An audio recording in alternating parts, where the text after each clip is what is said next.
snort. That'll get me going. We are live. Welcome to episode 14 of Dialogues About Death with your host, Chris Miller. Good morning, everyone. Good Welcome. morning.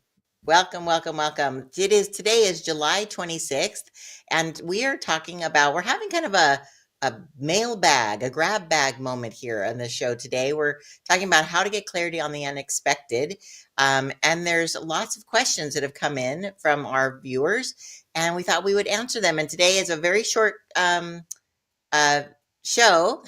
So we're going to get in, get out. So if you guys have any All questions, a right. little housekeeping here. If you have any questions, we'd love to answer them live. If you think this information would bless someone, we'd love for you to share it on your socials. That'd be awesome. But again, we'd love to hear that you're here as well, so we can say hi live to you. So does that sound good, Chris? Absolutely. I'm looking forward to it. Absolutely. And before also, I want to another housekeeping is our next show will be August 9th. So Okay. hopefully you guys can come back for that. We're hoping everyone's having a lovely summer. Absolutely. Yeah. We've been doing a little traveling ourselves this summer. That's why one show a month right now. And then when we get back into the fall, we'll hit it hard. Exactly. I love it. Okay. So let's get into the first question, Chris, because Okay. there is, people have asked, there's a lot of myths that circulate. And where this show is to debunk those myths. Sure. And so the first question came in, and there's a little bit of some caveat. So they asked how to determine the timing of the funeral. Is there a certain amount of days that you need to schedule your funeral after your loved one has passed? Is there Sure. protocol? Is there rules? So anyways, I'm going to go off screen. If Chris, you can answer that and all the different situations, that would be really helpful. Sure. Sure. All right. Good morning. Well, let me tell you a little bit about scheduling services. Over the years, times have changed a little bit. Years ago, when your loved one would pass away, we would just go ahead and have them come in, sit down, make some arrangements, and schedule a funeral within like 3 to 5 days. Things were very kind of simple and streamlined. We'd be able to make all the connections with the churches and the cemeteries and all the ministers and musicians and things to get things set. But as time has gone on, things are a little bit more complex these days, especially with families being all over the country. So everybody doesn't really live in the same town anymore. So now typically a family is taking anywhere from maybe 7 to 10 to 14 days to schedule a funeral service. It gives us a little bit more time. It allows families to plan, kind of get the word out, and there's really no rush. Years ago, the myth was that you had to really bury somebody within 24 to 48 hours of their death. We didn't have really the technology of like the embalming, the preservation of holding someone as long. So they were always burying people right away. But with the embalming and the technology that we have here today, we can hold somebody a little bit longer. And also, we have a little bit more time to plan. Sometimes there's things outside the funeral home, though, that allows us to take more time too. So it would be like working with a family that has a veteran and working with the National Cemetery. The National Cemetery, we have one, we're fortunate enough to have one here in Riverside, California. So it's only about 25, 30 minutes from us. And we can work with them to inter their veterans loved one into the cemetery. But sometimes they're dealing with funeral homes all around Southern California. So what we need to do is work with them, and we might be scheduled 2 or 3, 4 weeks out because there's so many other veterans and so many other funeral homes that are wanting to use the National Cemetery. So we have to work with that, and families need to understand that using the cemetery is free for a veteran and their spouse, but the caveat is that you have to wait several weeks for us to use the privilege of being buried there for their loved one. So those are some areas where typically used to be 3 to 5 days. These days, it's now about 7 to 10, maybe up to 14 days. And if you're a veteran, it could be 14 to 21 days till we're actually doing a funeral service. Then sometimes families will ask me, well, can we plan a service 2 or 3 months from now? And we can. So what we do is maybe like this summer, we've had a lot of memorial services this summer. So families have made plans to come out, maybe to visit other family members, and then we'll have a gathering maybe 2 or 3 months after the person may have died. Sometimes that's hard on the grieving process. but it's convenient for the family and those that are trying to come together to share their loved ones' memories and to celebrate their life. So there is no right or wrong in the timing of a funeral, of preparing for that. Sometimes, though, there are outside circumstances that limit or extend the time that we have to actually put a funeral on.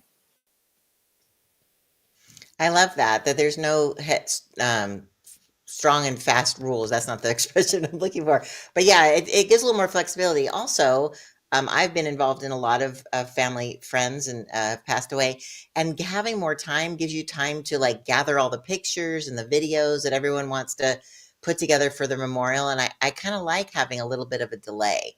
So that's nice that it's not required to be You so know, soon. I would agree with you, Mary, because years ago we didn't have the technology of all the photographs at our hands and stuff, and people didn't take as many pictures because not everybody had cameras. Today we have phones and we have videos, we have all those things, and so people like to put all those types of tributes together for their loved one. Yeah. So giving, I think a good 7 to 10 days is really an acceptable time frame for really putting a service together. Yeah, yeah, that's awesome. And I know of one idea, if anyone is in the planning stage right now, is that there actually are services that, like a Google Drive, that everyone can add their photos into one place. And then if they hire a videographer or someone who's putting this together, or a photo book, or just one of the family members volunteers to do it, it makes it easy so that everyone feels a part of it. And they know that their Yes. pictures are going to be included in that. So that's really nice. You know, Hey, before we we go to the next question, we do yeah, have some people watching. So thanks, you guys, Steve Areno and Christina and nice. Cassie and Haley. That's so nice of you guys to join us. Beautiful. If you guys have Welcome. any suggestions or ideas of things that you've witnessed of people in their putting together their funeral, we would love to hear about it, because I think that's always nice to hear. Okay, so let's go to the next question. You Um, bet. so we just talked about the timing of funeral. This is a question that comes up, and it kind of, as we were talking about it pre-show, it brought up some memories that you had, Chris. Yeah, Because people have said, "Oh my gosh, I can't plan a funeral on a Sunday." And why is that? Has that been a myth, or is there a reason behind why people don't think they can plan a funeral on a Sunday? So I'm going to let you answer that. sure. So a few years back, we were talking. I was talking to some friends, and we were talking about funerals and trying to get people together for a service. And they're like, "Well, do you ever do services on Sunday?" And I go, "Not really. It's really hard to get a monk on a Sunday. It's hard to get any priest or clergy on a Sunday because Sunday's the day that most people go to worship. They'll go to church, go to synagogue. And so it's hard to get a clergy member to come out to a funeral home to do a service on a Sunday. That's not to say that you can't do a service on a Sunday. Our funeral home is available on a Sunday. It's just trying to find someone to perform the ceremony for you. So if family has a friend, or maybe they do have a close clergy member friend that they have that is not preaching or worshiping on that Sunday that they wish to do their service, then there could be that possibility. So our funeral home is available, but it doesn't limit the family not to have a service in their backyard or off-site facility where they're not in a church, because we definitely don't do funerals in places of worship on a Sunday, because those are meant for the time that the congregation of the churches kind of come together. So I know that we've never done a service on a Sunday in a church or synagogue type of temple, for that matter. But we have done them on a Sunday at the funeral home, and we have done them off-site at like people's homes on a Sunday. But it's very rare. We typically people will have gatherings on a Sunday if we're doing like maybe a viewing or visitation because people are off from work. So it does make it convenient for people to get together on a Sunday. But we typically don't have a formal celebration or a ceremony on a Sunday. So it was kind of a funny question because when it was brought up a couple years ago, like, why don't we do services on a Sunday?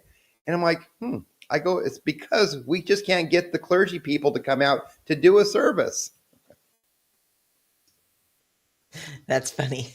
Yeah. Yeah. So, but what's nice is there is, as you said, there's no rules to how you have a funeral. You don't have to have a clergy member. You can have it be a No, private, just like anyone can marry someone if they go online and get a to get that's a right. to become a online what do you call it?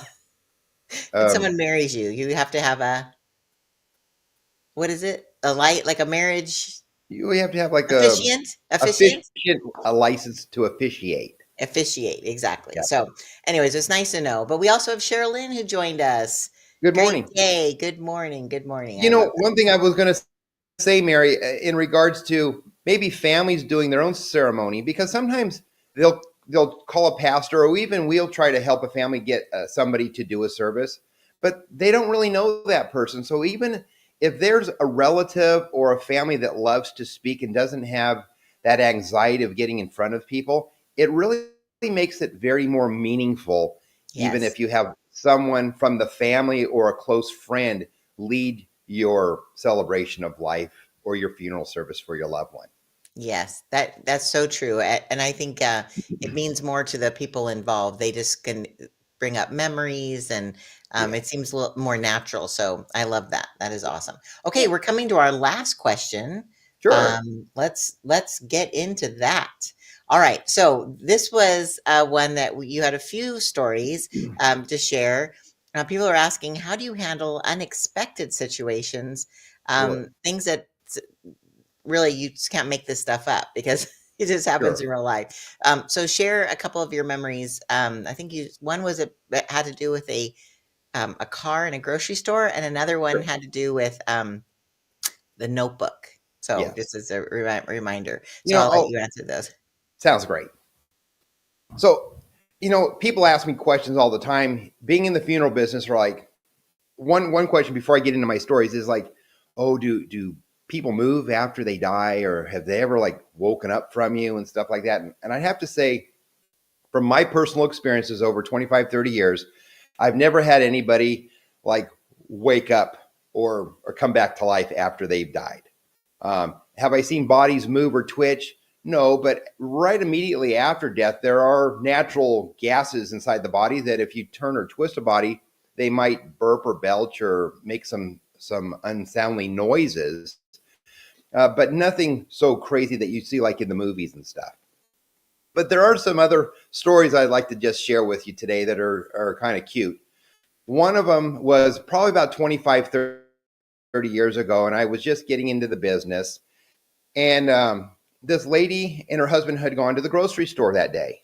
And so she left her husband in the car and she went into the grocery store. And when she came back after 20, 30 minutes of her grocery shopping, she came back and she found that her husband had passed away in the passenger seat of the car.